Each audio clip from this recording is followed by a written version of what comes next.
Hello YouTube, it's DrunkMonk74 here, and I'm just bringing you a quick little video, and it's a weapon review, and this one is for the Heckler & Koch G3. And before I start or go any further with this video, I'm probably just going to say that in this video I'm going to be comparing this weapon to the EBR. In my mind, these two weapons, the EBR and the G3, they have so much in common. They both fire a 7.62 round. They both hold about 20 rounds per mag. They both suffer from high recoil. They're both good at range. So there's a lot in common with these two weapons. But I'll also say they seem to differ very much in how they handle, in how they fire, and that's all reflected in my setup. So for my EBR, if you've seen any of my previous videos, my EBR generally set up for everything at range. So the stock is the extended stock for range. The barrel is the heavy barrel for range. Everything is set for range on that weapon. For the G3, it's almost the exact opposite. Well, it is the exact opposite. Everything basically set for close quarters. So the stock is the collapse stock. It's got the short range barrel on there, and that's all got to do with just one simple thing, which is its rate of fire. This weapon, compared to the EBRs, it definitely has a lower rate of fire, and I don't know the exact figures, but it seems to be, it really does feel a much slower rate of fire when you're firing. So from that point of view, and from my play style, the way I play, especially when I'm playing Assaulter, I'm a little bit more aggressive when I play Assaulter. I'm probably a little bit more carefree when it comes to checking my corners and go around those corners. I do have a tendency to just charge in there.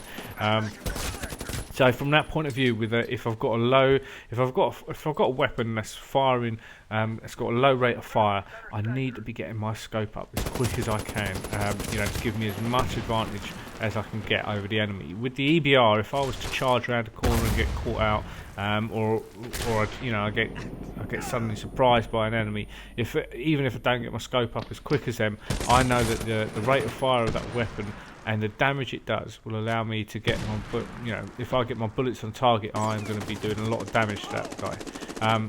The G3, just because of, even though it probably maybe even does a little bit more damage than the EBR, but the slow rate of fire means that I need to have everything set for close quarters, just so I've got the agility, just so I've got the upper hand basically when it comes to a little bit of one-on-one gun battle.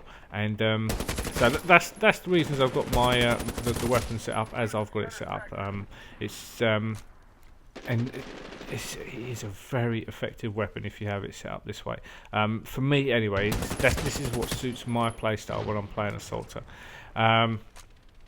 So in what other ways does it differ, or is it similar to the EBR? Well, I mean, the biggest difference is its rate of fire. This is the biggest difference to this weapon. And when I first started playing with this weapon, I couldn't understand almost why it was in the game when you've got the EBR. This weapon is it's got a low rate of fire. It seems to have a little bit harder recoil to control. That's why I've got the iron sights on it, because it didn't seem to matter what sights I put on there. The recoil compared to the EBR seemed to be quite a bit higher, and the iron sights just helped to sort of like level it up.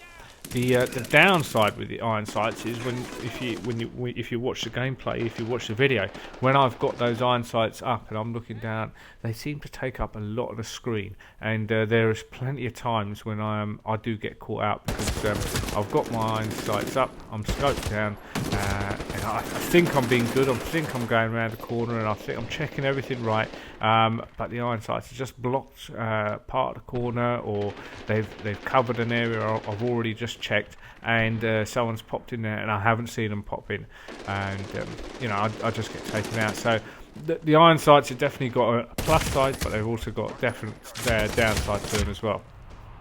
That said, the weapon is still extremely effective, especially at mid-range. If you like your engagements, you know, a lot of times I like my engagements to be sort of like at mid-range, and if you can control that burst fire, you just tap away on that.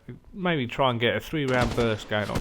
You know, you will be very, very successful with this weapon. It does, you know, if you can do that and you can get your rounds on targets, those rounds do tend to do a lot of damage. So that you know, it's in that way as well. It's very similar to the EBR. You know, some of the other assault weapons, the Heckler & Koch, the 416, for example. The Daniel Day version as well. They both seem to be like laser beams with their bullets. You know, you can hold that trigger down, and those bullets will just fire off exactly where that red dot is planted. Not so much with either of the EBR or the G3. They both have much more recoil, and but they on the flip side, they do a hell of a lot of damage by comparison. So. The only thing I would say is I would suspect if you were to come up with a skilled person who's playing with, say, you know, like the Daniel Day or the 416, if you was to come up against a skilled player like that, and just the rate of fire on those weapons and the fact that they're like little laser beams, more or less every round is hitting its target, you're probably going to find yourself losing quite a few battles, you know, unless you're absolutely proficient with this gun, with this weapon. Unless you're absolutely proficient with it, I have a feeling you will struggle with it, and I definitely struggle with it. You know, there was plenty of times when I was ready to throw my controller down. I'm playing on PC now. When I'm ready to throw down my keyboard and my mouse, and I just wanted to stop playing with this weapon because, to be honest with you, I didn't enjoy it all that much. Without doubt, in my mind, if you're going to ask me a question, which would you recommend? Which gun do you prefer out of the EBR and the G3? I would say hands down the EBR. You know, the G3 is not a bad weapon. It's, you know, it's great. It's great at those mid to long range engagements, but then so is the EBR. But I think where the EBR really has a grip over the G3, where it's sort of got the upper hand, is definitely in those close quarters engagements. Just the rate of fire of the EBR, in my mind, just puts it just above this weapon.